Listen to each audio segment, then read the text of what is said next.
I mentioned Fauci. He was on the shows spouting off about inconsistencies in his Reform Act. But then Chuck Todd had Governor Sununu on from New Hampshire. I mean, this is the go-to, right? Every Sunday, they have these folks on that are anti-Trump. Notice there's never a roundtable on any of them with anyone who supports Trump. This is always the case on Meet the Press. It's always the case on This Week. But they have Sununu on. They have Larry Hogan on, the former governor of Maryland. The thing about Sununu is he keeps talking about how Donald Trump can't do this, Donald Trump can't win. And yet there's a new Wall Street Journal poll that comes out over the weekend showing Trump's lead up 11 points. It's grown 11 points despite the barrage of negative attacks on a daily basis by the media. And he's up over Biden. And yet the narrative from people like Chuck Todd is, well, what are we doing to stop him? And Sununu can't help. I mean, he's like, well, what we're going to do. I mean, at some point, maybe it's you guys that don't get it.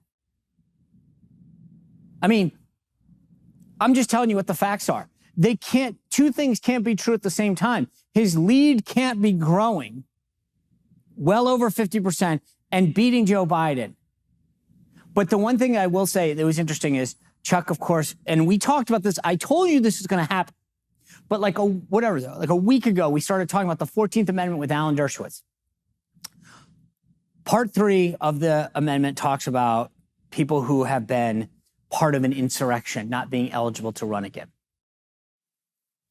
And it's catching fire. So Chuck asks Sununu.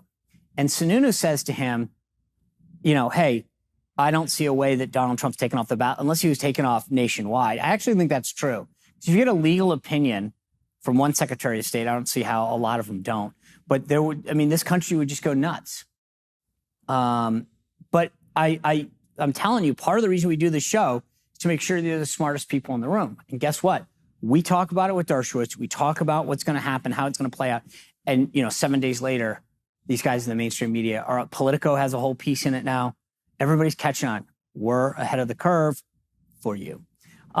Speaking of being ahead of the curve, Doug Sosnick, who is a Democratic political operative, put out a new memo. He puts these out from time to time.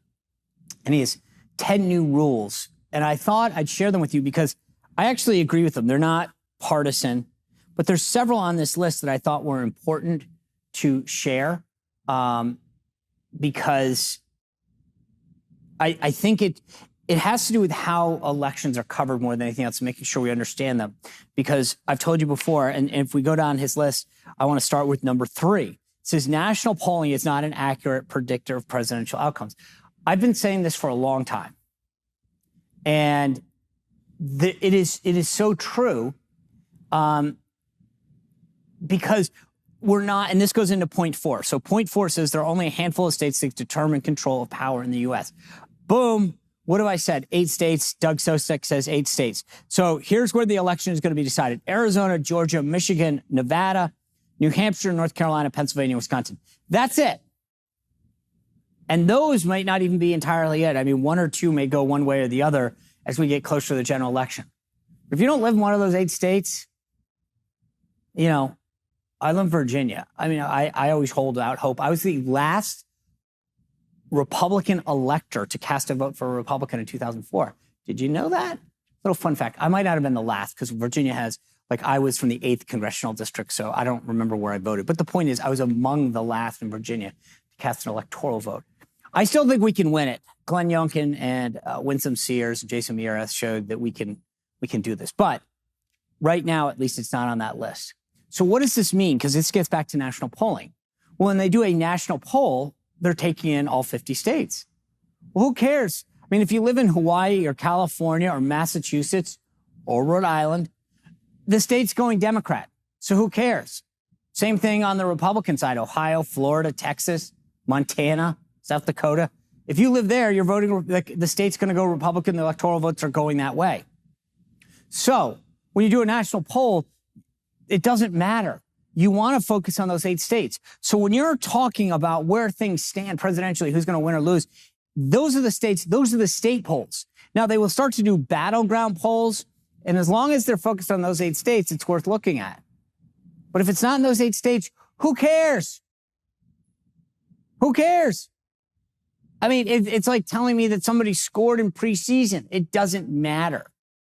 So I want you to be aware, but this is the reason, again, that it matters is because you're going to hear about how Donald Trump is up on this or Donald Trump is down or Joe Biden. Who cares? It's good to know. Do they serve a purpose? Yes, they show trends.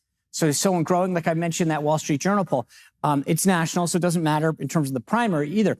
But it shows that he went up 11 points. Well, that clearly shows that momentum is in his favor. Now, would I rather be looking at an Iowa poll or a New Hampshire poll? Absolutely, in terms of the primary. And in the general election, it's got to be in those 8 states. One of the other things that Sosnick talks about is how important abortion is going to be. And I agree with him on this as well. Republicans have got to learn to talk about this better. This idea of being on defense, everyone's like worried about the number of week ban we have. Are you kidding me? In Virginia, the House and the Senate are up in Virginia. And they keep talking about embracing a 15-week ban. What about going on offense, folks? The former Democratic governor of Virginia, Ralph Northam, is a doctor. And he said, we wait till the baby comes out and then we decide what to do. Hello? That seems pretty extreme to me. You're not even talking about a week ban. You're talking about killing a life. He said it. It's on tape. This isn't conjecture or hyperbole. He said it. Play the tape. Make every one of those people defend that. Why are we the ones? What's going on? Which week ban do you want? I'm glad you're standing up for life, but put the Democrats on defense, for goodness sake. Unbelievable. These guys have got to learn to fight and be on offense and not on defense. Sosnick also goes through a couple other things that I want to make sure that I draw your attention to, because I do think that it's important to make sure that we understand how things are changing. It used to all be about the big donors. Number 8 on his memo is online small donors, not the fat cat bundlers, are the real test of strength. And that's true. Watching the grassroots come in, the people who are going to give you the money month over month, not max out, they can keep supporting you. They're going to put up their signs. They're going to make your phone calls. That's critical. And then number 9 on here is he says, there's no longer a true election day in America. Yes. And we've been talking about this. RNC started this bank your vote thing. We lost the battle. I hate to say it.